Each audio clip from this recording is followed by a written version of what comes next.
تخيل يا جماعة مثلا إنك تحمل كأسا من الماء.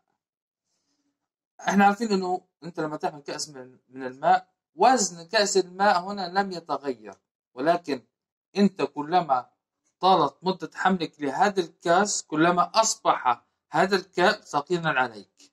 صح ولا لا؟ أريدك أن تعرف أنه أنت يمكنك التغلب على أي عقبة، وأنك لن تترك تجربة سيئة واحدة تفسد لك يومك. فكر فيهم لبعض الوقت لن يحدث أي شيء.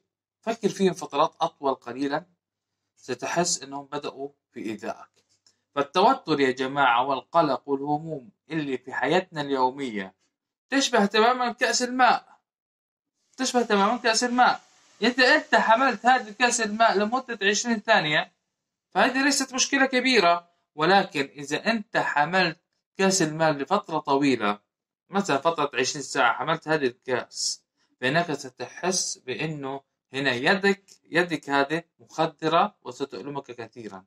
لكن هنا شو تتغير؟ أنت حملت كأس الماء لمدة 20 ثانية لم تحس بأي تعب، ولكن إذا أنت حملت هذه كأس الماء، فهنا أنت لمدة طويلة فهنا راح تشعر بتعب وألم في يديك، كأنه يدك مخدرة. هذا نفس الشيء بالنسبة للهموم والمتاعب. إذا أنت حملت هذه الهموم والمتاعب لمدة طويلة في قلبك فأنت هنا راح تشعر بتعب. فشيل هذا الثقل من قلبك، شيل الهموم والمتاعب. يعني لا تفكر في هذه المتاعب والهموم الموجودة عندك، فكر في أشياء أخرى وراح تنسى تماما هذه الهموم والمتاعب اللي في قلبك. فإحنا هنا شبهنا وزن كأس الماء بهذه الهموم. إذا أنت شربته ل20 ثانية فكأنه ما راح يحدث أي شيء، ولكن إذا أنت حملت هذه كأس الماء لمدة طويلة لمدة 20 ساعة فهنا اليد هذه اللي حملته راح تؤلمك وراح تحس إنه هذه اليد مخدرة.